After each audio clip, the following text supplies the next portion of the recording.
Welcome to Kamal Haasan என்னும் நான். எனக்கு பிடிச்ச சினிமாவை நான் உங்களுக்கு கொடுக்குறேன். என்ன மாதிரி நிறைய பேர் இருக்காங்கங்கிறத நான் நம்புகிறேன்.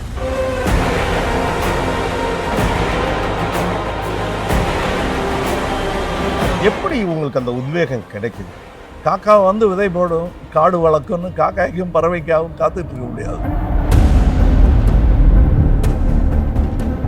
ஒரு நீண்ட பயணத்தில் உங்களுக்கு எப்பயாவது தோணியிருக்கா, நான் ரொம்ப அப்சஸ்டாக இருக்கேன் சினிமாவோட அப்படின்னு என்னைக்காவது தோணியிருக்கா? விவசாயிக்கு அது தோணி இருக்காதுன்னு நினைக்கிறேன். நான் அந்த சோறை தான் நான் சாப்பிட்டேன். அந்த ஜெனட்டிக்ஸ் கொஞ்சமாவது வரவாடாமா? சினிமாவை பொறுத்த வரைக்கும் கமல்ஹாசன் ஒருவர் தான். அவர் சம்பாதிக்கும் பணத்தை மறுபடியும் சினிமாவிலேயே முதலீடு செய்கிறவர். இந்த சித்தர் பாஷையில் சொன்னால் குப்பை ரொம்ப சேர விடக்கூடாது. பட் எப்படி இந்த மாதிரியான பதட்டம் இல்லாத முடிவுகளுக்கு வர முடியுது? பதட்டப்பட்டு தான். மினிமலிசத்தில் ஒரு எஸ்தட்டிக் இருக்குன்னு நீங்கள் நம்புறீங்களா? சிறந்த கவிதை என்ன? நம்ம ஏன் திருக்குறளை போட்டுறோம்? ஒரு காந்தியன் கமல் சமீப காலமாக கொஞ்சம் ஒளிஞ்சுக்கிட்ட மாதிரி இருக்கு, அல்லது வெளியில் வராமல் வேறு சில படங்கள் பண்ணுறது மாதிரி ஒரு ஃபீல் ஆகுது. I will not let anyone with their dirty feet walk across my mind. என் மனசில் கிருஷ்ண ஜெயந்தி கொண்டாடுற அன்றைக்கி ரத்தத்தை துவச்சி இது பண்ணுறா, எதுக்கு கோலமாவில் காலை வைக்கிற அப்படின்னு கேட்குறவங்களும் இருக்காங்க. இந்த மாதிரி விஷயங்கள் பேசுகிறப்ப உங்களை அறியாமல் ஒரு கோபம் வருது. ஆமாம், கண்டிப்பாக. இந்த ஊழி கூத்தை நம்ம அனுமதிக்கக்கூடாது.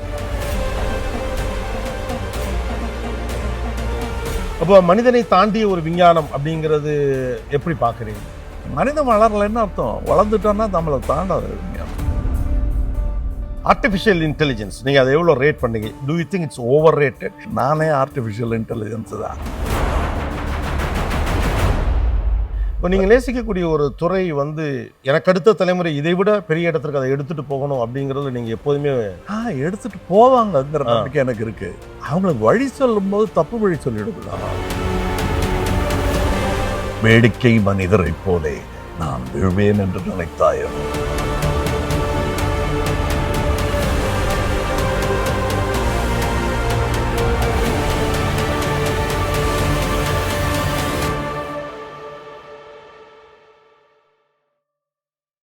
அனைவருக்கும் வணக்கம்.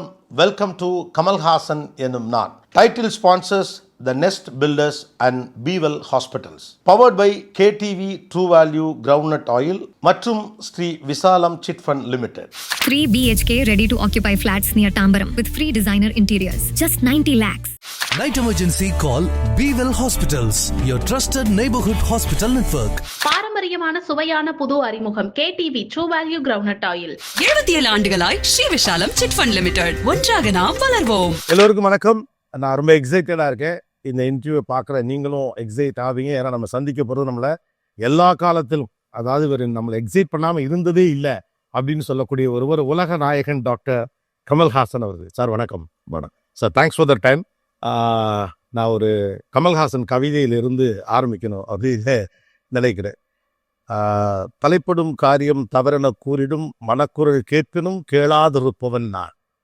யார் இந்த கமல்ஹாசன்? கேளாத இருந்தவன் இப்போ கொஞ்சம் காது கேட்க ஆரம்பிச்சிருச்சு. வயோதயத்தில் காது கேட்காம போகும், இப்போ கேட்க ஆரம்பிச்சிருச்சு. ஏன்னா நான் கேட்பது மனதின் மூலமாக. காதை பெருசாக நம்ப வேண்டியதில்லை. காதை நம்பி இருந்தால் பீட்டோவனே கிடையாது. ஓகே. ஸோ இப்போ மனதின் குரல் கேட்குது, கேட்க ஆரம்பிச்சிருக்கு. ரொம்ப லேட்டு, பட் முன்னாடியே எல்லாருக்கும் கேட்டிருக்கணுங்கிறது தான் என்னுடைய ஆசை. நான் தவறிட்டேன், நீங்களாவது அதை. ஆகே.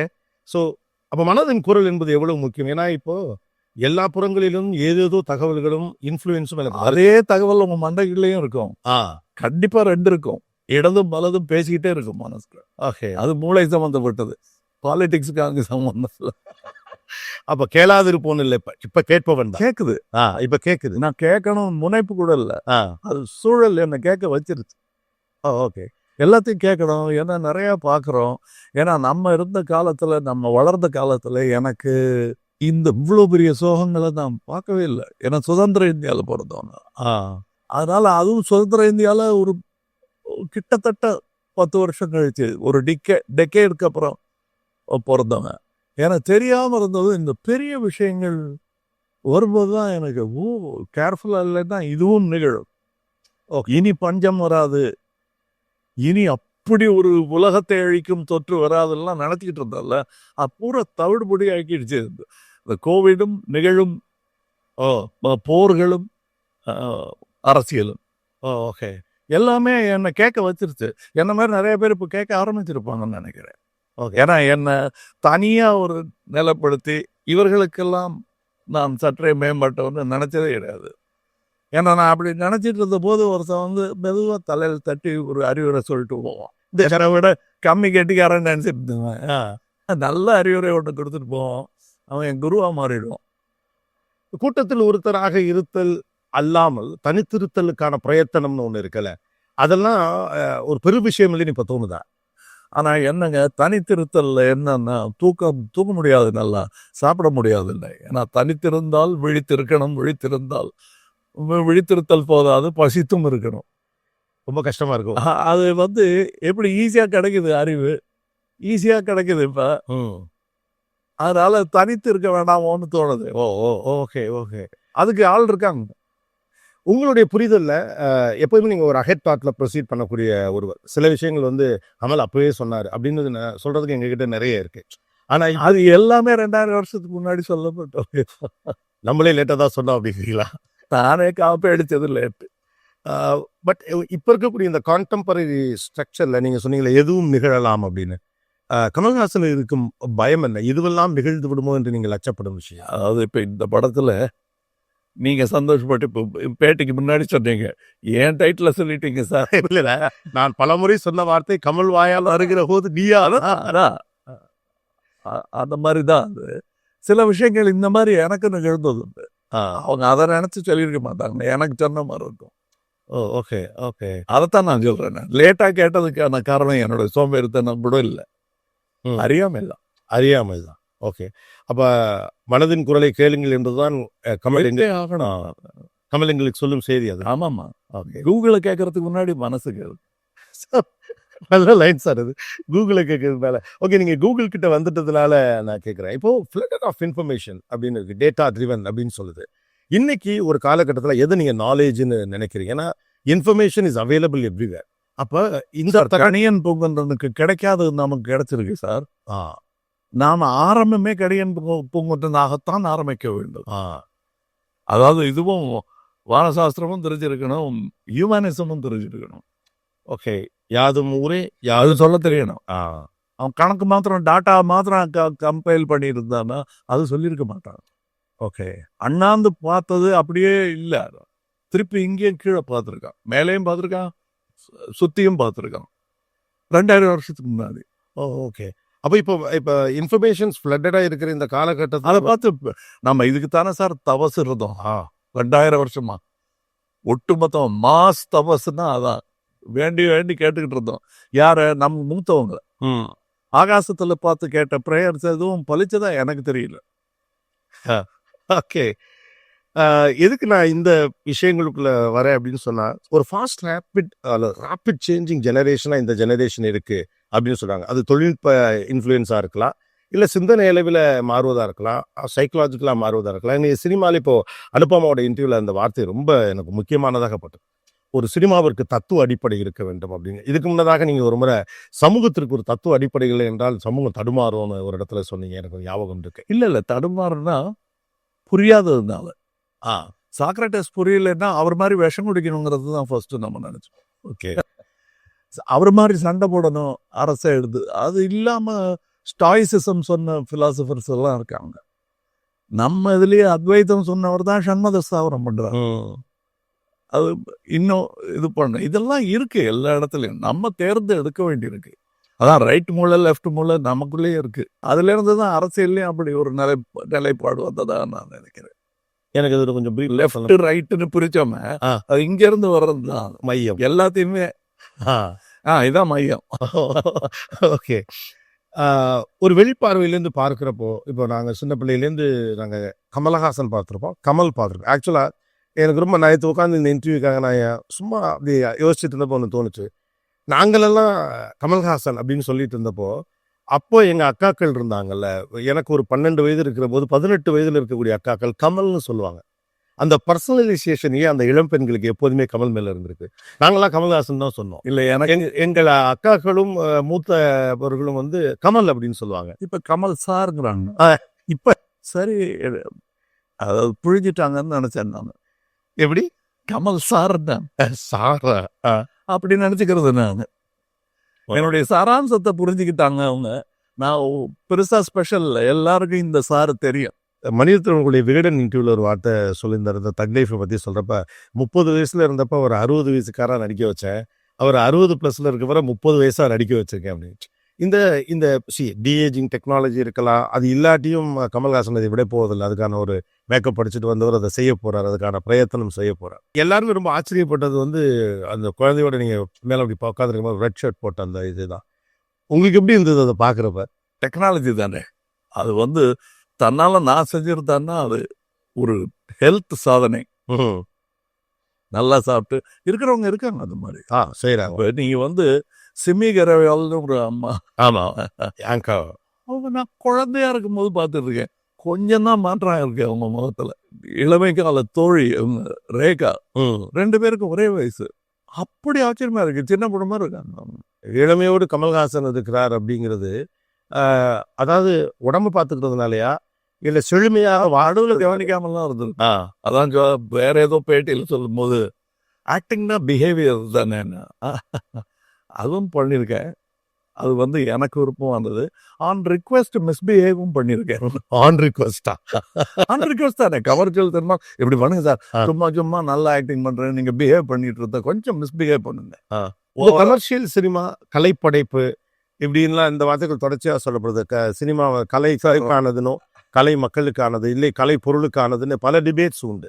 இதுல கமல் ஒத்து போகிற ஒரு ஜான்ரா இது 3ல கலைக்கானது, கலை மக்களுக்கானது, கலை பொருளுக்கான. கலையை நீங்க வந்து நம்ம கெடுக்கிறதும் தூக்கி பிடிக்கிறதும் நம்ம பொறுப்பு. எதை செய்யறோங்கிறது வந்து நம்மை பொறுத்தது.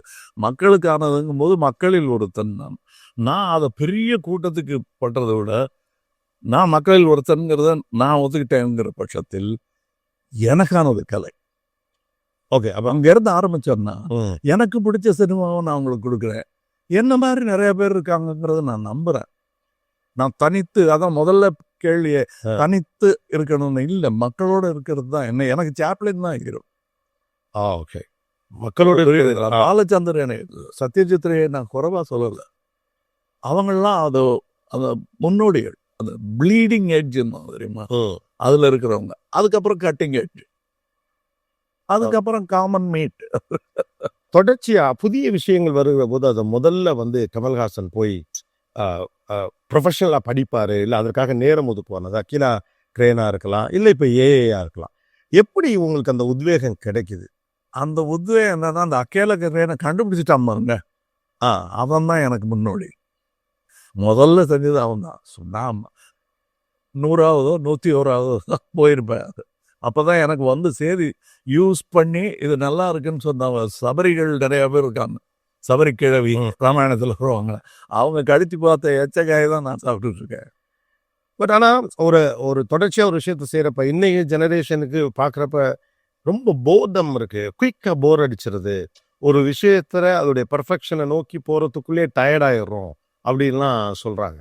ஒரே துறையில் தொடர்ச்சியாக சிறுகுழுது இந்த விஷயத்தில் பர்ஃபெக்ஷனை நோக்கி போகிறதுனால தான் டயர்டாகும். பர்ஃபெக்ஷன்ங்கிறது வந்து ஒரு பர்மனன்ட் ஸ்டேட்டாக இருக்கவே முடியாது.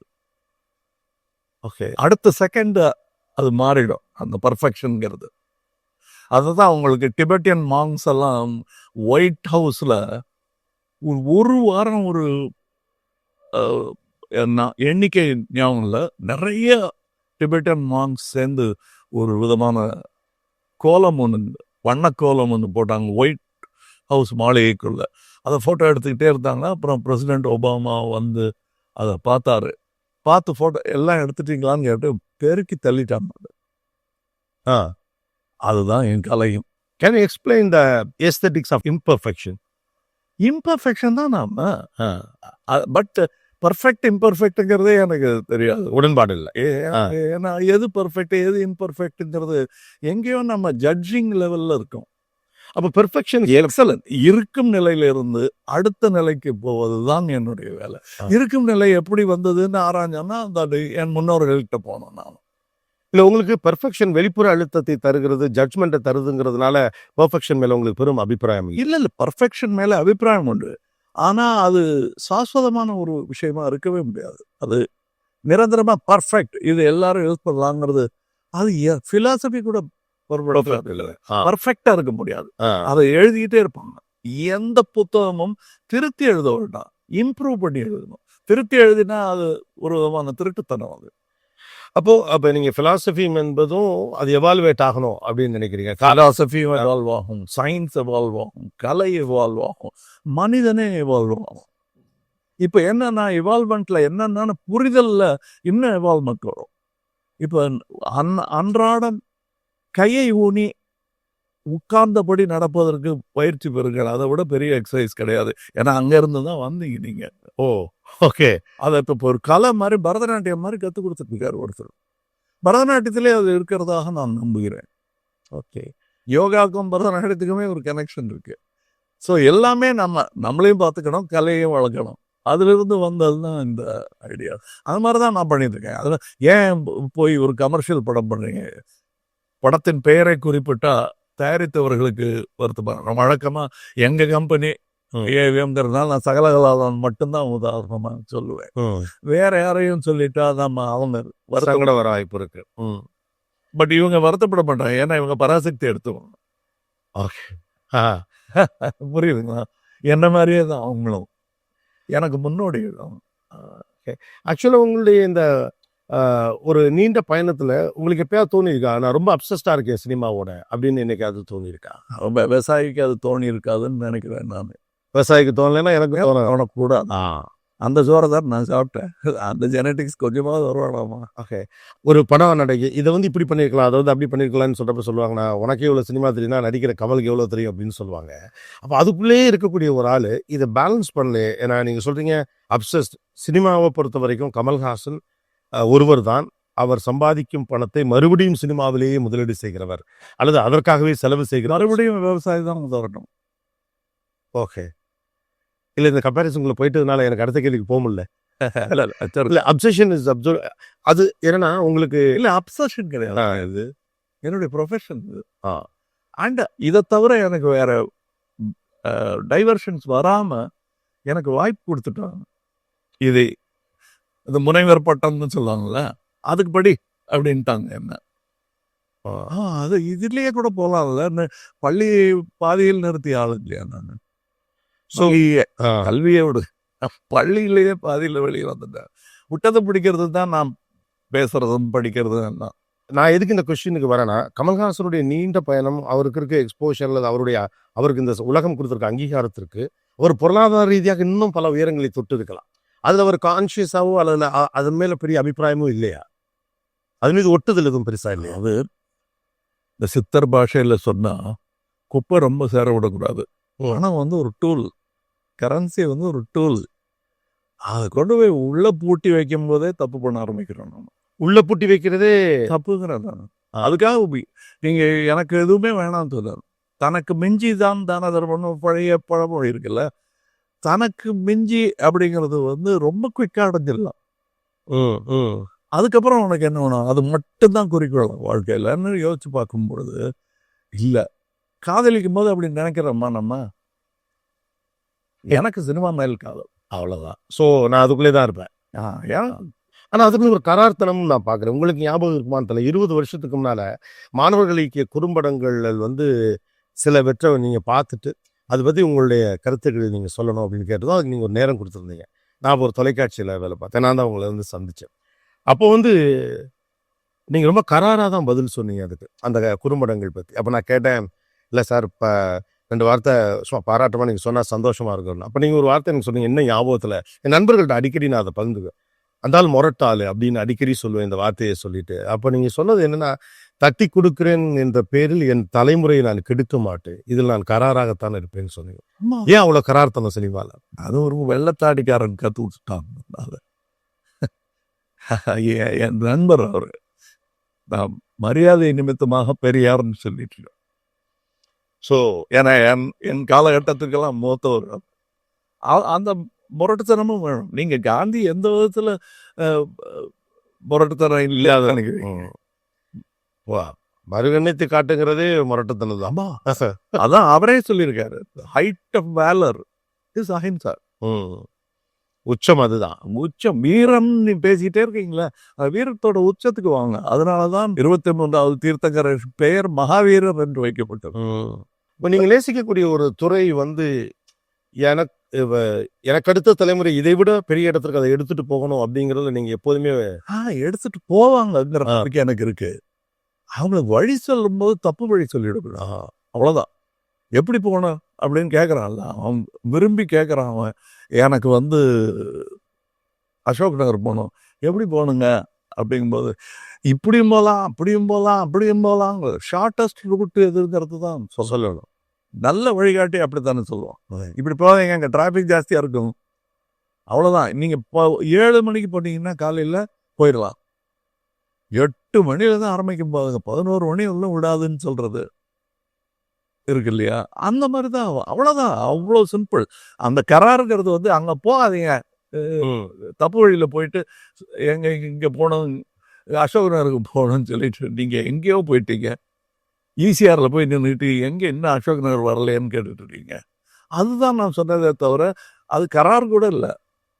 திரும்பி வாய் அங்கே இந்த பக்கம் போகாத, விழுப்புரம் போய் நிற்பீங்க, ஓகே, விழுந்துருவீங்கிறது தான். ஓகே. ஆக்சுவலாக உங்களுக்கு தனிப்பட்ட முறையில் சில நேரங்களில் தோன்றியது உண்டா? அதாவது இந்திய சினிமா, சர்வதேச சினிமா, நான் பொது நிகழ்ச்சிகளில் இப்போ கமல் 50 இருக்கலாம், இல்லை இந்த சர்வதேசத்துல நம்மளும் ஒரு தேசம் இல்லையா? இல்லை, அதுதான் நம்ம சொல்ல வரலன்னா, இந்திய சினிமாவை உலக சினிமாவாக்கியவர் அப்படின்னு சொல்லிக்கிட்டே வருவோம் நாங்கள் பேசுகிற போது சொல்வது. இப்போ உங்களுக்கு இந்த மெல்லுறவான, இப்போ இங்கே பார்த்தா இங்கே தான் கமல்ஹாசன் இருக்காரு, மணிரத்னம் இருக்காரு, இளையராஜா இருக்காரு, ஏஆர் ரஹ்மான் இருக்காரு, பல ஒளிப்பதிவாளர்கள் இருக்காங்க. அப்படியான ஒரு இது இருக்குது. அப்புறம் புதிய வடிவமான தொழில்நுட்பங்களை கொண்டு வருகிற மனிதர்கள்லேருந்து எல்லாருமே இங்கே இருக்கிறாங்க. இவ்வளவு வைத்திருக்கிற நாம் வந்து மெல்லுணர்வான படங்கள் அல்லது வந்து ரொம்ப நுட்பமான விஷயங்களை சொல்லுகிற படங்கள், நீங்கள் சிலாகித்து பேசக்கூடிய சில நபர்கள் பண்ணக்கூடிய படங்களை போன்ற படங்கள் இன்னமும் அரிதாக இருக்குன்னு உங்களுக்கு எதுவும் கவலை உண்டு? எப்பவுமே அரிதாக தான் இருக்கும். எப்படி எல்லாரும் பிலாசபர் ஆயிடுறது இல்லை, எல்லாரும் கவிஞர் ஆயிடுறது இல்லை, எல்லாரும் நடனமணிகள் ஆயிடுறது எப்பவுமே ரேராக தான் இருக்கும். அதனால தான் எங்களை மேடை ஏற்றுறாங்க.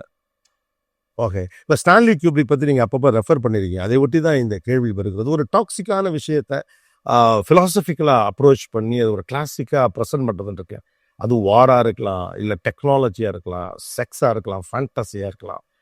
அந்த மாதிரியான பரீட்சார்த்தங்கள் அல்லது அதை ஜஸ்டிஃபை பண்ணுறதை துணிச்சலோடு அதை செய்கிறது இருக்குல்ல, அந்த மாதிரியான படங்கள்லாம் ஃபியூச்சரில் வரணும் அப்படின்னு நீங்கள் நினைக்கிறீங்களா? Always always. ஒரு பக்கம் பக்தி மார்க்கம் பெருகிட்டே இருக்கும்போது அதே பக்தி மார்க்கத்தின் கிளையாக சித்தர்கள் வந்து பேசுறதுக்கு, பெரியார் பேசுறதுக்கு தொடர்பே இருக்கிற மாதிரி இருக்கு. சிவவாக்கியருடைய சில வரிகள் இது எங்கேயோ கேட்டிருக்கேன் இதுக்கு முன்னாடி தானே இவர் பேசிட்டு இருக்காரு, ஏன்னா அவரும் படிச்சிருக்காரு அது. Okay okay. மலையாள படங்களில் இருக்கக்கூடிய உங்களுக்கு மலையாள படங்களை பற்றி பேசும்போது கொஞ்சம் கூடுதல் சந்தோஷத்தோட வந்துருக்கு. அதாவது வியாபார சமரசங்கள் இல்லாமல் அந்த அழுத்தங்கள் இன்றி ஒரு சுதந்திரமாக ஒரு கலைஞனுக்கான ஸ்பேஸையும் வெளியையும் அது தருகிறது அப்படின்னு சொல்லியிருக்கீங்க. சில நேரங்களில் மார்க்கெட் பெருசாகிறதே கூட சில நல்ல விஷயங்களை சொல்ல முடியாமல் தடுத்துறதுன்னு நினைக்கிறீங்களா? இல்லை இல்லை, அதுதான் படைய அதோட ப்ரூஃப் வந்து ஜெங்கிஸ்கான். பெரிய இவனுங்களுக்காகவே கட்டினது தான் அந்த கிரேட் வால் ஆஃப் சைனா. அதுக்குள்ள போய் உட்காந்து எம்பையர் அமைச்சான் பாருங்க இந்த நாடோடி. அவனோட ஆர்மி வந்து very lean and mean army. அது எந்த காலகட்டத்திலையும் அவர் எம்பரரான உச்சகட்டத்திலையும் ஆர்மியோட எண்ணிக்கையை அவர் கூட்டவே இல்லை. அவர்களுடைய எக்ஸலன்ஸை தான் கூட்டிக்கிட்டே வந்தார். கத்தி கொடுத்துருந்தவங்க கையில முதல்ல நெருப்பு கொடுத்தாரு, வீசுறா நெருப்பாரு. அங்கிருந்து வந்தது தான் துப்பாக்கி. மினிமலிசத்துல ஒரு எஸ்தட்டிக் இருக்குன்னு நீங்க நம்புறீங்களா? அதாவது கவிதை, சிறந்த கவிதை என்ன நம்ம ஏன் திருக்குறள்ல போடுறோம்? மினிமலிசம் சசிங்கிறதுக்கும் மினிமல்ங்கிறதுக்கும் கிட்டத்தட்ட நெருக்கம். ஒரே வார்த்தை இல்லைன்னா நெருக்கமான உறவு வார்த்தை. ஸோ மினிமலிசத்துக்கு ஒரு பெரிய ஏஸ்தட்டிக். ஆமா மினிமலிசத்தை அதானே நம்ம காந்தி கிட்ட பேரிஸ்டர் படிச்சுட்டு வந்து தில்ல சட்டை கழிச்சு போட்டு கோமணம் கட்டுறேன் அவர் தடுத்தது வந்து ராஜகோபாலாச்சாரி. ஐயோ லண்டனுக்கு எல்லாம் போனேன் அது பண்ணிடாதீங்க. மதுரையில் ஒரு விவசாயியை பார்த்து உணர்ச்சி வசப்பட்டு நான் இனிமேல் கோமணத்தில் இருக்க போகிறேன்.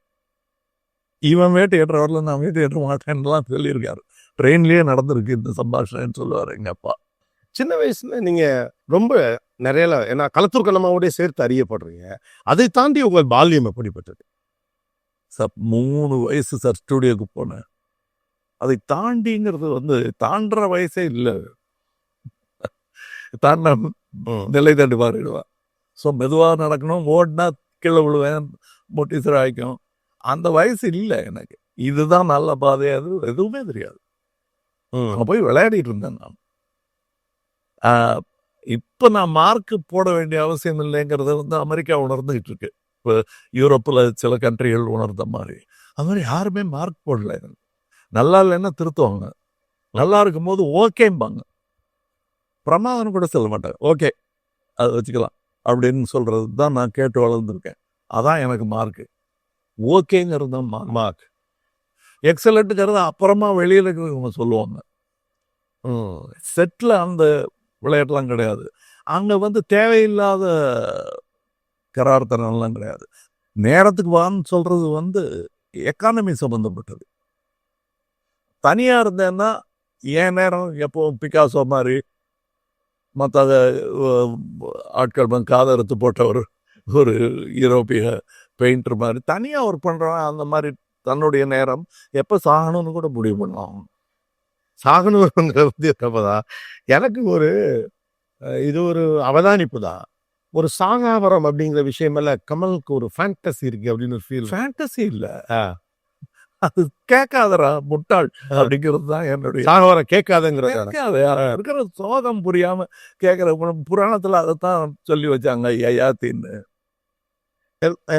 நிறைய படத்துல அந்த டயலாக் செத்துட்டே நினைச்சு எனக்கு கேட்க வர்றது. நம்மளுக்குள்ள ஊடுருவதே கமல் அவர்கள் பேசுகிற இப்போ பாரதியாருடைய ஒரு வசனம் பேசுகிறான்னா என்னென்னமோ பேசினாலும் கூட தமையாலாம் நீங்கள் உங்கள் வாய்ஸ் நோட்டில் கேட்டிருந்தாலும் தேடி சோறுனது தின்று அதில் கொடுங்கூற்று கிரையின பின் மாயும் பல வேடிக்கை மனிதரை போல் அங்கே சொல்லல. அதே மாதிரி நிறைய இடத்துல சொல்லிட்டு வந்திருக்கிறாரு. இவருக்கு சாகாவரம் அப்படிங்கிற ஒரு இப்போ உத்தம வில்லன்ல கூட அந்த மிருத்யுஞ்சன் கேரக்டர் அவரு காலால் உதைப்பேன், காலா உன்னை காலால் அரைப்பேன்றாரு. அதையே நினைச்சிட்டு இருந்தான்னா என்னுடைய பிலாசபியாக நினைப்பது அது என்னுடையது கூட இல்லை. எங்கேருந்தோ அந்த சாராம்சம் தான் என்கிட்ட இருக்கிறது. நான் கண்டுபிடிச்சேங்கிறதுக்கு இது வந்து கருவிகளை நான் பண்ணல, இது அறிவினால வந்த விஷயம். இது எங்கேருந்து வந்ததுன்னு பார்த்தோம்னா சோர்ஸை பிடிச்சிடலாம். இந்த சாகா வரம் போல் சோகம் உண்டோ. ஓகே, சாகாவரம் போல் சோகம் உண்டோ. அதில் அடுத்த லைன் என்னன்னா, அப்போ நீங்கள் சாவை பற்றி என்னதான் நினைக்கிறீங்கன்னு வாழ்க்கையின் ஒரு பகுதியாக நினைக்கிறேன். நல்ல கவிதையை முடிக்கணும்னா ஒரு ஃபுல் ஸ்டாப், நல்ல சென்டென்ஸை ஃபுல் ஸ்டாப் கமா போட்டுக்கிட்டே இருந்தான்னா விட்டுட்டு போயிடுவான். நீங்கள் சொன்னீங்களே அவங்களுக்கு வந்து ரொம்ப நேரம் இருக்க முடியாது. என் வாழ்க்கையை ரொம்ப நேரம் பார்த்துட்டு இருக்க மாட்டான். பட் எப்படி இந்த மாதிரியான பதட்டம் இல்லாத முடிவுகளுக்கு வர முடியுது? பதட்டப்பட்டு தான் பதட்டப்பட்டு இதே வாழ்க்கையா இருக்க முடியுமா? உட்கார் வர்றடமா யோசி, அங்க என்ன இருக்கு இங்க என்ன இருக்குன்னு பயந்துகிட்டே இருக்காது. மான் பத்தி சொல்லும் போது ஜூவில் மானுக்கு மாத்திரம், என் சிங்கத்துக்கெல்லாம் நீங்க வேலி போட்டிருக்கீங்க, அது பார்க்க முடியுது, சுத்தி நடந்து வருது. மானுக்கு மாத்திரம் ஏன் கட்டை வச்சு மறைச்சிருக்கேன் செவரு மாதிரி. சிங்கத்துக்கு பார்க்கக்கூடிய கேப் இருக்கிற வேலி போட்டுட்டு மானுக்கு மாத்திரம் ஏன் இப்படி போட்டிருக்கீங்கன்னா, மானுக்கு அந்த பக்கம் என்ன இருக்குன்னு தெரியலன்னா தாண்டாது. ஓ, அந்த பக்கம் எனக்கு தெரியலன்னா தாண்டாது. ஆனா சிங்கம் வந்து இவ்வளோ வீரம் இருக்குல்ல, ஏதோ வேண்டான்னு சொல்றாங்க, அது வேணாம் அப்படின்னு விட்டுருணும். அது அப்படியே. ஆமா, மானுக்கு இருக்கிற அந்த முனைப்பு இருக்குல்ல, அது சிங்கத்துக்கு கிடையாது. பசிக்கும் போது தான் அது முனையும். அப்பதான் வேட்டைக்கு சும்மா மேஞ்சிருக்கும், அங்க புல் இருக்கிற மாதிரி இருக்கேன்னு தாண்டிடும். அந்த பதட்டத்திலிருந்து தான் பதட்டமின்மைக்கே போக முடியும். ஆமா, ஓகே. கிடைக்க சோறுன்னு நம்பிடுச்சுன்னா, ஏன்னா அது சிங்கத்துக்கும் பயந்து ஓடணும். ஸோ தன் ஓட்டர் ஸ்பீடு அதிகரிக்கிறதுல தான் இருக்கு. ஒரு டிஃபென்ஸே தெரியாது அதுக்கு. ஓகே, தப்பிக்க மட்டும்தான் தெரியும். தப்பிக்கிறதுக்கு மட்டும்தான் தெரியும். தப்பிச்சுக்கிட்டே இருந்தோம்னா எப்போ நிற்கிறது ஒரு இடமா? ஓகே. ஒரு காந்தியன் கமல் சமீப காலமா கொஞ்சம் ஒளிஞ்சுக்கிட்ட மாதிரி இருக்கு, அல்லது வெளியில வராம வேறு சில படங்கள் பண்றது மாதிரி ஒரு ஃபீல் ஆகுது. கொஞ்சம் சத்தமும் துப்பாக்கியும் ரத்தமுமா? இல்ல அது கேட்டாங்க என்ன இதே விஷயம் என்ன கேரளால கேட்டாங்க. காந்தி உருவானதற்கான காரணமே வயலன்ஸ் தான். அது இல்லாம போக முடியுங்கிற விஷயங்கள்லாம் குறைக்கணுங்கிறது தான் இப்ப நம் வாழ்க்கையில் சாத்தியமானது. இது ஆரம்பிச்சு வச்சுட்டோம்னா இந்த பாதையை தொடர்ந்து போட்டுக்கிட்டே இருக்கணும். காந்தியை பொறுத்தவரையில அவர் வாழ்க்கையில வயலன்ஸ் இல்லைன்னு நினைக்கிறீங்களா? அவர் மனசுல இல்லை. அதனால்தான் அவர் சொல்றாரு, I will not let anyone with their dirty feet walk across my மைண்டுங்கிறாரு. என் வீட்டுக்குள்ள வரணும் வராதே, மைண்டுக்குள்ள வராதேன்றாரு. அதை சொல்ல வந்தது பிளட்டுங்கிற வார்த்தையெல்லாம் அடிக்கடி யூஸ் பண்ணக்கூடாதுங்கிறதுக்காக டர்ட்டி ஃபீட்டுங்கிறாரு.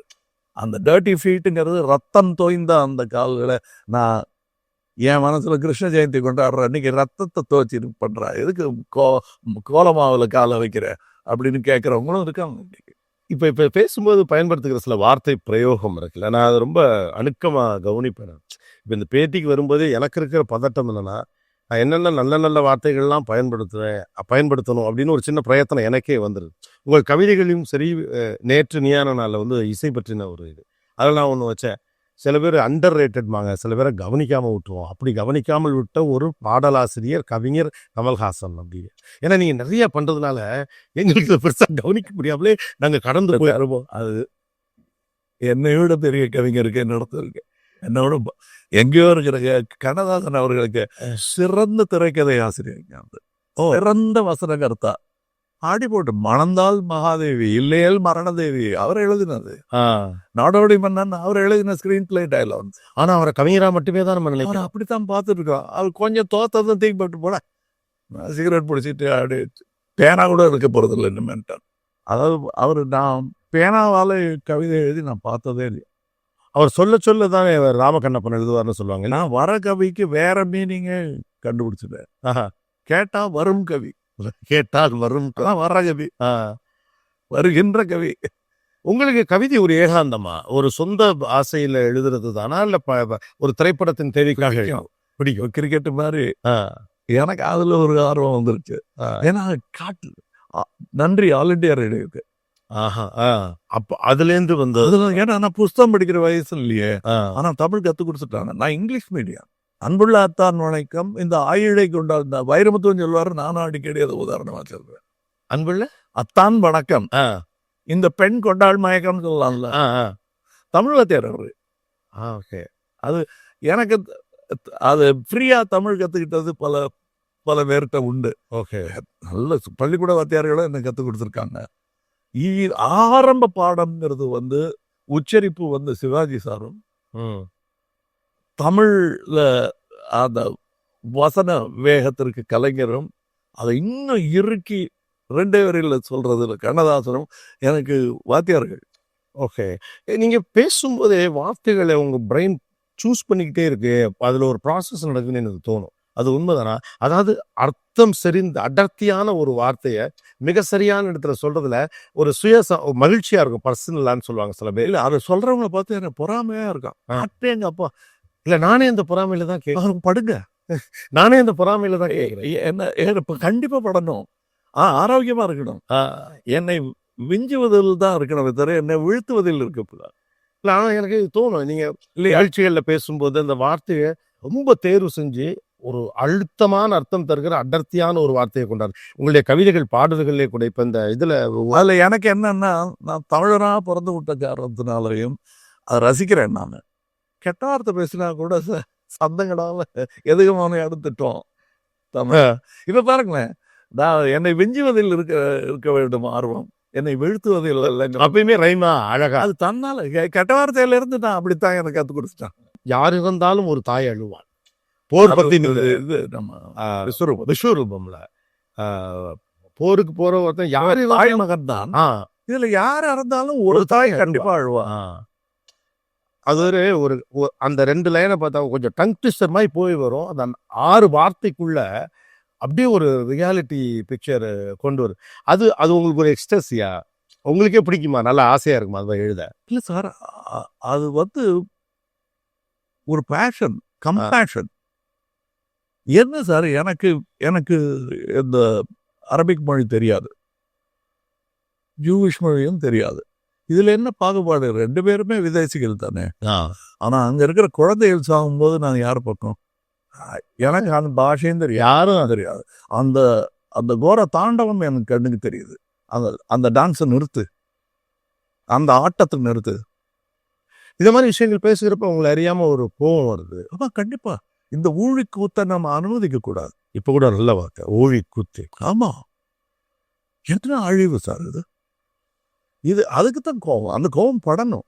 காந்தியார் வந்து கிலாஃபத் மூமெங்கும் போது ஆமாயா இவருக்கு சும்மா அது ஓட்டு எண்ணிக்கைக்காக முஸ்லீமை சப்போர்ட் பண்ணுறாருங்கிறது தான் பேச்சா இருந்தது. கிலாஃபத் மூமெண்ட் 2 பேருமே அந்த பிரிட்டிஷ் இம்பீரியலிசத்துக்கு அடிமையானவர்கள். அதனால் தோழமை நாடு அது. அதுக்கப்புறம் இவங்க தப்பு பண்ணாங்கன்னா இவங்க எங்க தோழமை நாடாக இருக்க முடியாது. இன்னொரு நாடு. Let's come to science. Artificial intelligence. நீங்க அதை எவ்வளவு ரேட் பண்ணீங்க? Do you think it's overrated? ஒரு அம்மா யாரோ பேட்டி எடுக்கிறாங்க, ஆர்டிஃபிஷியல் இன்டெலிஜென்ஸை பற்றி. அது சாராம்சத்தை தகவல் அப்படியே வாக்கியத்தை சொல்லலை. நான் பாடம் தான்னா கூட அதை நான் மனப்பாடம் பண்ணல இன்னும். அதை கேட்குறாங்க, இசைஞானியின் கருத்து என்ன ஆர்டிஃபிஷியல் இன்டெலிஜென்ஸை பற்றினா? அதுக்கு இப்படி சொல்கிறாரு, உங்களுக்கு இப்படி தெரியாதுலாம்ங்கிறாரு. சொன்னாங்க, பேப்பரில் படிக்கிறாங்க. எனக்கு எங்கள் அம்மா யாருங்கிறதே அப்படி தான் தெரியும், சொன்னது தான் வச்சு தான் தெரியும். நானே ஆர்டிஃபிஷியல் இன்டெலிஜென்ஸு தான். நாம் பண்ண அந்த இன்டெலிஜென்ஸ் நம்மளை விட ஆர்டிஃபிஷியலாக இருக்கும். நம்ம தான் கற்றுக் கொடுக்கணும் அதுக்கு. இருந்தாரு அதுக்கு மேலே எதுவுமே இல்லை. இது சொன்னால் அவங்களுக்கு புரியும். கோடு எழுதுறாங்களே, அந்த கோடு எழுதுறவங்களுக்கு புரியும்.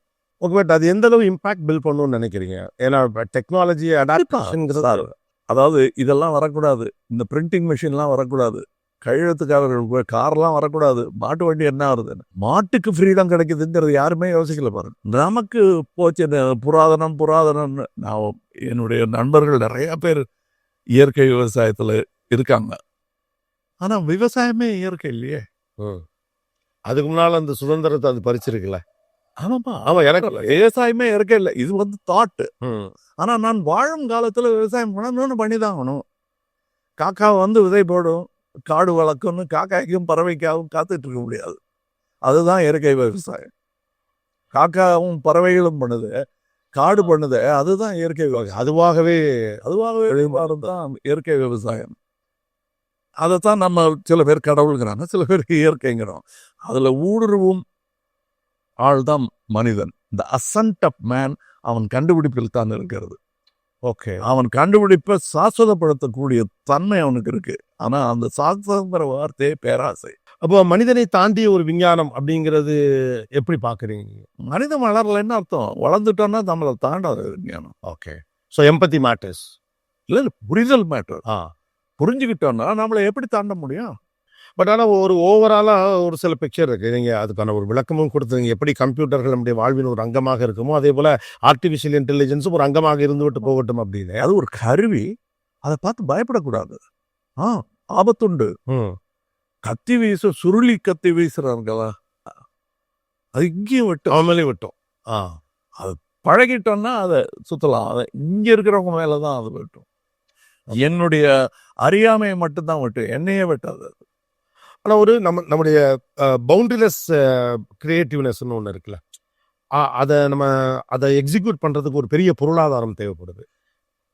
அதை காம்பன்சேட் பண்ண இது போன்ற டெக்னாலஜிகள் பெரிய அளவுக்கு பயன்படும் நினைக்கிறீங்களா? கண்டிப்பாக. பட் இந்த எக்கானமி அது நிறைய பேசிட்டு இருக்காங்க. இப்போ வந்து கால் மார்க்ஸுடைய டாஸ் கேபிட்டலில் சரியா புரிஞ்சுக்கலைன்னு நம்புறவங்க இருக்காங்க. இப்போ ப்ரொஃபஸர் ஒல்ஃப்னு ஒருத்தர் இருக்காரு. அதுக்கு சரியா புரிஞ்சிக்கல, அதனால் நான் புரிய வைக்கிறேன். அது அப்போ எழுதப்பட்டது, அதில் இருக்கிற சில ஆதார உண்மைகளை எடுத்துக்கிட்டு அது நமக்கு எப்படி பொருந்துங்கிறத பார்க்கணும் அப்படின்னு ஒரு ஆர்டிக்கல் போடுறாரு. அதில் அவர் பேசுறது என்னைக்குமே இப்போ நடக்கிறது வந்து கேபிட்டலிசம் மட்டும் இல்லை, இட் இஸ் கார்பரேட் கவர்னன்ஸ்ங்கிறாரு அவர். கார்பரேட் கவர்னன்ஸ் அது ஒரு புது பாலிடிக்ஸ். அதாவது மார்க்சிசம், இது டோட்டாலிட்டேரியனிசம் மாதிரி, இது ஒரு கார்பரேட் கவர்மெண்ட். இது இப்ப உலகம் பூரா அதை காப்பி பண்ணிக்கிட்டு வர்றாங்க. அது பணத்தை மட்டுமே அது என்ன பண்ணணும், கோவிடுக்கு பெருசா உதவி பண்ணாது, பாவர்ட்டியை ப்ரிசர்வ் பண்ண நினைப்பாங்க. ஏன்னா இங்க லாபம் 10 பேர் யாரும் இருப்பான், சண்டைக்கு போகும்போது சாகவே கூடாதுன்னு போக முடியும் சண்டைக்கு அப்படிங்கிறாங்க. இந்த சமாதானங்கள்லாம் சொல்லப்படும். அதை மாத்துறாங்க உடனே. இப்ப சொல்றாங்க இல்லையா, எனக்கு இப்ப நான் மீட் பண்ற கம்யூனிஸ்ட் இருக்காங்க இல்லையா, அவங்களுக்கு எல்லாரும் 80 வயசுக்கு மேல தெளிவா பேசிட்டு இருக்காங்க. ஆனா ஒரு பழைய பழமொழி உண்டு, 20 வயசுக்குள்ள நீ கம்யூனிஸ்ட் ஆகலைன்னா நீ முட்டாள், 45 வயசுக்கு அப்புறமும் நீ கம்யூனிஸ்டா இருந்தேன்னா நீ முட்டாள் அப்படின்னு அது எதிர்த்து செய். ஆனா நான் பாக்குறவங்க எல்லாம் வயசானவங்க இருக்குங்க. இப்ப டி பத்மநாபன் இங்க எழுத்தாளர் ஒருத்தர், பெரிய எழுத்தாளர், இந்த சித்தாந்தத்தில் விசுவாசம் 95 வயசு, உடம்பு முடியாம படுத்துட்டாரு. நான் வாய்ஸ் மெசேஜ் அனுப்பிச்சேன், தம்பி கூப்பிட்றான், எழுதி உட்காந்துட்டேன்னு உட்காந்து போட்டோ அனுப்புறாரு. அவரு போயிடாதீங்க, வேணும்னு சொன்னாங்க. நீங்க கார்ப்பரேட் கவர்னன்ஸ்ங்கிற ஒரு வார்த்தை இப்ப அப்படிதான் எல்லாமும் வருதுன்னு, ஒரு கட்டத்தில் எல்லாமும் கமர்ஷியல் ஆகிறது, எல்லாமும் கமர்ஷியலாக மாறுது, இன்க்ளூடிங் சினிமா. அது எப்படியான போக்கை உருவாக்கும்னு நினைக்கிறீங்க? பேலன்ஸ்ல ஈக்குபாய்ஸ்ங்கிற ஒரு வார்த்தையை அடிக்கடி யூஸ் பண்ணுவேன். நான் ஆரம்பித்த கட்சியின் பேரே மையம், நடுவு நிலைமை. வள்ளுவர் சொன்னது மீடியம். அது எந்த டிராபிக்லயும் அடிபடாம இருக்கிறதுக்கு தான் அந்த மீடியம், எதிர வரணும் மேல மோதி இருக்கக்கூடாதுங்கிறதுக்கு தான் அந்த மீடியம். அந்த மீடியம்ல நிற்கிறது, புயல்ல கூட நடுவில் நின்னோன்னா அமைதியான சூழல். அது சுத்தி புயல் இருக்கும், ஓகே, ஆனா புயலோட நகரணும். So we have to striking the balance அப்படின்னு சொல்றீங்களா? Very important. நம்ம குழந்தையிலேருந்து கற்றுக் கொடுக்கப்பட்டது என்ன, மெயின்டைன் யுவர் பேலன்ஸ். எழுந்து நட, 4 கை எல்லாம் வேணாம், எழுந்துரு நட, அப்புறம் நொண்டி அடி, அதுலயும் பேலன்ஸ், பாண்டி விளையாடு. இந்த ஸ்ட்ரைக்கிங் த பேலன்ஸ்ல இப்போ ரியாலிட்டி இஷ்யூஸ் இருக்கிற மாதிரி ஒரு தோற்றம் இருக்கிறோம். Too much of technology, too much of consumption of content, அப்புறம் சின்ன பசங்களுக்கு அவர்களுடைய நேரத்தை வேறு திருடி எடுக்க எக்கச்சக்கமான சூழல்கள் இருக்குல்ல. இதுக்கு நடுவில் உங்களுக்கு அடுத்த ஜெனரேஷன் அல்லது அவங்க நேரத்தை எப்படி களவாடலாம் நீங்க சொல்லுங்க, எந்த வழியில்? இப்ப நேரத்தை களவாடுதல் அப்படிங்கிறதுனா தெரிந்தோ தெரியாமல ஏதோ ஒரு வகையில எனக்காக நான் வைத்திருக்கும் நேரத்தை யாரும் எடுத்துக் கொள்கிறார்கள். ஏன்னா அதுதான் வணிகமாகவே இல்லை. அது நீங்க யார்கிட்ட கேட்டீங்க? குழந்தைகிட்ட கேட்டீங்களா? அது கேட்கல. அதுதான். அது ஓரளவுக்கு மேல 3 வயசுக்கு மேல ஒரு குழந்தை வீட்டுல இருக்கும்போது அம்மா அப்பா டைவர்ஸ் பண்ண போறாங்கிறது முதல்ல தெரியறது குழந்தைக்கு தான் தெரியும், பெற்றோர்களுக்கு கூட தெரியாது. அதுக்கு உடம்பு முடியாம போயிடும், அது பேந்த முழிக்கும். தெரிந்த உண்மையை மறைத்து கொண்டு இல்லை இதுதான் சிஸ்டம்னு வாழ்ந்துட்டு இருப்பாங்க. அது குழந்தைக்கு தெரிஞ்சிடும். எப்படி தெரிஞ்சது? இதுக்கு தெரியுதுன்னு அழ ஆரம்பிக்கும். இருப்பீங்கள்ல, போயிட மாட்டீங்களேன்னு கேட்கும். ஒரு நாளைக்கு கேட்டிருக்காங்க, உனக்கு எப்படி தெரியும்? அப்போ இன்னும் நிறைய கேட்டிருக்கணும், உனக்கு என்ன பண்ணணும், என்ன வாங்கணும்னு கேட்க தவறிட்டோமோ அப்படின்னு எனக்கு தோணும். எங்க அப்பா கேட்டார், என்ன சரி படிக்க மாட்டேங்கிற, என்ன வாங்கணும் அப்படின்னு அதை முடிவு பண்ணிக்க, அப்புறம் படிப்பு வேணாங்கிறது அப்புறம் முடிவு பண்ணலாம். ஆனா இவ்வளோ கீனா ஒரு குழந்தையிலேருந்து அப்சர்வ் பண்ணிட்டு வரீங்க. ஏன்னா நான் அப்சர்வ் பண்ணல, என்ன அப்சர்வ் பண்ணாங்க, அப்சர்வ் பண்ணியிருக்காங்க பசங்க. ஓகே, இப்போ நீங்க எங்க இருக்கீங்க? ஸ்ருதி மும்பைல இருக்காங்க, சின்னவங்க இன்னொரு இடத்துல இருக்காங்க. எப்படி எல்லாரோடையும் அவங்களோடலாம் அந்த ஒரு கனெக்ட்லேயே இருந்திருக்கீங்க? நம்ம பார்க்குறப்பெல்லாம் அப்பா அப்படின்னு ஓடி வந்து விளையாடுற பிள்ளைங்களாம், ஆசையா இப்போ வந்து பேசுகிற பிள்ளைங்களா தான் அவங்க இருக்காங்க. உங்களை மென்ஷன் பண்ணியே தான் பேசிட்டு இருக்காங்க. How we keep connect with that? நன்றி. அதே விஞ்ஞானத்துக்கு நம்ம எதை பார்த்து பயப்படுறாமோ அதுதான் எங்களை இணைச்சி வச்சிருக்கு. முந்தி ஒரு லெட்டர் எழுத 10 நிமிஷம், அதாவது நல்லா எழுதக்கூடியவராக இருந்தால், இல்லைன்னா 1 மணி நேரம் கூட ஆயிடும். அதை அப்புறம் போஸ்ட் பண்ணி அப்புறம் ஒரு வார டிலேயை அதை 3 செகண்டுக்கு குறைச்சிட்டோம். ஸோ தேங்க்ஸ் டு டெக்னாலஜி தான். Thanks to technology. Okay, let's come to தக் லைஃப். எனக்கு தக்கு வந்து கமல் எப்போதுமே பண்ணியிருக்காரு. இதே கோழி பெருசாக இருக்க சொல்ல உச்சது இது, அதே கோழி சின்னதாக இருக்க சொல்ல உரிச்சது இது அப்படிங்களேன்னு ஆரம்பிச்சு தக் வந்து வெவ்வேறு காலகட்டங்கள் இருந்திருக்கு. உங்கள் பாடல்களுக்குள்ள எல்லாம் தக் இருக்கும். இந்த படத்துக்கு முதலைய தக் லைஃப்னு ஒரு பேர் இல்லை, தக் லைஃபுக்கு வெவ்வேறு. இப்போ ஒரு காலத்தில் கிரிமினல்பா அப்படின்னு பெருமையாக சொல்கிறோம். அதே மாதிரி என் பிரியமா பிள்ளைய கூப்பிடுறது Balachander rascal, my dear rascal அப்படின்னு எழுதுறாரு. ராஸ்கல்ங்கிறது கிட்டத்தட்ட பார்டரிங் ஆன் குற்றவாளி, நிரூபிக்கப்படாத குற்றங்கள் பட்ட செஞ்சுக்கிட்டே இருக்காங்க. ஸோ அது இப்போ பிரியமா குழந்தைய கொஞ்சிருது. ம். குரங்கி இங்க வான்றது. அங்க இருந்தா வந்தேன் மறுபடியும் அங்க அனுப்புறீங்களேன்னு குழந்தை கேட்காது. அதை யோசிக்கவும் மாட்டாங்க. அன்புனால வர இந்த தக் லைஃப் அது மாதிரி அர்த்தம் மாறிடுச்சு. எஸ்பெஷலி டூபாக்ங்கிறவருடைய தக் லைஃப் எனக்கு பிடிச்சிருந்தது. ஓகே. ஏன் நான் சொன்ன டக் வந்து இந்தியாவில் பல பேரை கொலை பண்ணிட்டு இருந்தவங்க, பல கொலை முயற்சிகள்ல இருந்து தப்பித்து வந்த டூபாக் தக் லைஃப் அப்படின்னு அதை பாப்புலரைஸ் பண்ணாரு ரேப்பர் அவரு. ஓகே. இதுல வந்து ஒரு நாயகனுடைய நீங்க ஆனா சொன்னீங்க இந்த படத்திற்கு பிறகு நீங்கள் நாயகனை மறந்து விடுவீர்கள் அப்படின்னு. சார் அப்படித்தானே சார் நான் களத்துறக்கணுமால இருந்து நினைச்சிட்டு இருப்பேன். ஆனா மறக்க மாட்டேங்கிறாங்க. களத்துறக்கணுமா மறந்து போயிட்டா தான் என்ன மீசையோட ஒத்துக்குவாங்க. இல்லைன்னா கன்னத்து கிள்ளிட்டு இருப்பாங்க. அப்பா கன்னத்து கிள்ளிட்டு நிறுத்திட்டாங்க. இப்ப ஆம்பளை ஆயிட்டான்னு நான் நினைச்சிருக்கும் போது அபோஷன் வந்ததும் மறுபடியும் கன்னத்து கிள்ள ஆரம்பிச்சுட்டாங்க என்ன தாய்மார்கள். இது வந்து ஒரு பேரலல் யூனிவர்ஸ் மாதிரி இருக்குமா? நாயகனுடைய பேரலல் யூனிவர்ஸ் தான் தக் லைஃபா? நிறைய உத்தேசங்கள் பேசப்பட்டு கொண்டே இருக்கு சின்ஸ் சோஷியல். அதாவது இப்போ நம்ம நண்பர்களை தேடுறோம் இல்லையா, அவங்க சூழல் வேற எங்கேயோ இருப்பாங்க. எனக்கு அமெரிக்காவில் நண்பர்கள் இருக்காங்க. எங்கள் கலாச்சாரம் வேற, இது வேற. ஆனால் எங்கேயோ நாங்கள் 2 பேரும் இப்போ அல்ஃபான்சோ புரான்னு ஒரு டைரக்டர் இருந்தார். அவர் வந்து ஸ்பானிஷ் மொழி பேசக்கூடிய இங்கிலாந்தில் வசிக்கக்கூடிய டைரக்டர். அவர் படம் என்னை ஈர்த்தது. அந்த மாதிரி தான் நான் வந்து imitating people one another. But ஆனால் நாயகனுக்கும் இதற்கும் எந்த தொடர்பும் இல்லையா? இல்லை, அது மாதிரி தான் 2 நண்பர்கள் வெவ்வேறு இடத்துல இருக்காங்க. ஆ. ஒரே தொழிலில் ஈடுபட்டதுனால அவங்க ஒரே கேரக்டர் ஆகிட முடியாது. இவனோட அணுகுமுறை வேற மாதிரி இருக்கும், இவருடைய அணுகுமுறை தொழில் ஒரே. நாயகன் இருந்தது பாம்பே, இந்த ஆள் இருக்கிறது டெல்லி, வந்தது காயல்பட்டினத்தில் இருந்தது. அகைன் ரொம்ப தேங்க்ஸ் சார். எனக்கு என்னன்னா இந்த ட்ரெய்லர் பார்த்தப்போ ரொம்ப எக்ஸைட் ஆனேன். என் வாழ்க்கையில் எனக்கு தெரிஞ்ச அதிக முறை தொழில் நிமித்தமாக நான் சொன்ன வார்த்தை நீயா நானா தான். அதை நீங்க அந்த ட்ரெய்லரில் சொன்னது. இதுல முக்கியமா நான் பெருமைப்படுறது என்னன்னா, இட் இஸ் டெமோக்ராட்டிக் ஆர்ட். இப்போ படம் இந்த 4 படங்கள் தான் இருக்கு. இதுக்கு கீழே எவ்வளவு சப்போர்ட் பில்லர்ஸ் இருக்கு. 1000 கால் மண்டபம்னு சொல்லுவாங்கள்ல, அந்த மண்டபத்தோட கோபுரங்கள் தான் இவை. கீழே தாங்கி பிடிச்சிக்கிட்டு 1000 கால்கள் இருக்குது. அவங்கள பற்றி ஒத்தனை பேரையும் சொல்ல முடியாது. பட் இதுக்கான கலர் கரெக்ஷன்லேருந்து ஆரம்பிச்சு, டப்பிங்கில் வெவ்வேறு மொழியில் டப் பண்ணவங்கலேருந்து ஆரம்பிச்சு, நட்சத்திரங்களை பற்றி நிறையா பேசிட்டோம். அவங்களுக்கென்று தனித்தனியாக கூட்டங்கள் இருக்கிறோம். யாருமே இல்லாமல் எங்களை மட்டுமே நம்பி, ஆனால் விசுவாசத்துடன், தொழிலுக்கு விசுவாசத்துடன், எங்களுக்கு இல்லை, செஞ்சாங்க இல்லையா, அவங்க தான் இந்த படத்துக்கு வெற்றிக்கு 50% காரணம். அவங்கள சொல்லணும், அதை குறிப்பிட்டு சொல்லணும். இதில் வந்து எடிட்டர், நீங்கள் ட்ரெய்லர் பிரமாதம் சொல்லும்போது எடிட்டர் அதில் இருக்காரு. சவுண்டெல்லாம் சொன்ன கலக்கிச்சு சாப்பிட்டா சவுண்ட் இன்ஜினியர் அதில் இருக்கார். இதை சவுண்ட் இன்ஜினியரை பற்றி நம்ம பெருமையாக பேசிக்கலாம்.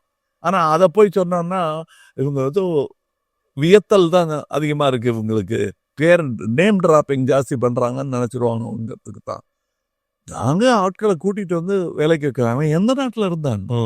இப்போ கிரேகுன்னு இதுக்கு சவுண்ட் மிக்ஸ் பண்ணுறவர், இதுக்கும் பொன்னியின் செல்வனுக்கும் பண்ணவர், விப்லாஷுங்கிற படத்துக்கு சவுண்ட் மிக்சிங் பண்ணி அதுக்கான ஆஸ்கர் வாங்கினவர். இதில் வந்து நிறையா பேர் அந்த மாதிரி அற்புதமான டெக்னீஷியன். அதாவது நம்ம இப்போ ரவி கே சந்திரன் அவர்கள் இருக்காங்கல்ல, படம் பார்த்ததும் ஃபஸ்ட்டு கை கொடுத்தது அவருக்கு தான். ஏன்னா அதான் கண்முன் விரிக்கும் காட்சியை வந்து இயக்கியது மணிரத்னமாக இருந்தாலும் அது சோட போயிருந்ததுன்னா இவருக்கு கொஞ்சம் நொண்டும் சினிமா. அதை வந்து பிரமாதமாக பண்ண அவர் கூட ஒரு நல்ல அறிவார்ந்த ஒரு கூட்டம். அன்பறிவு நாங்கள் ஒவ்வொரு ஃபங்க்ஷன்லேயும் அதை இப்படி இப்படி திரும்பி பார்த்தானு பேசுகிறோம். இவருன்னு எழுதி வச்சுக்கிட்டு பேசுறது இல்லை. அது ப்ரிப்பேர் பண்ணாலும் ஒரு போலித்தனம் வந்துருந்தால் நான் ப்ரிப்பேர் பண்ணுறதில்ல. ஏன்னா அனுபவிச்சது சொன்னாலே உண்மையான ஒரு இதுவாக இருக்கும். அதில் அன்பறிவெல்லாம் நான் பார்த்த எனக்கு விக்ரம் தர்மா ரொம்ப பிடிக்கும். அவர் வந்து டைரக்ட் பண்ணியிருக்கணுங்கிறது என்னுடைய ஆசை. அதை நான் அபூர்வ சகோதரர் போதே சொன்னேன். சார் நல்லா போயிட்டுருக்கு, இப்போ போய் அது போனால் பெரிய டைரக்டர் ஆகிட்டான்னு இதுக்கும் கூப்பிட விட்டாங்க அப்படின்னாரு. வீடு கட்டிட்டு இல்லை அப்படின்னேன்.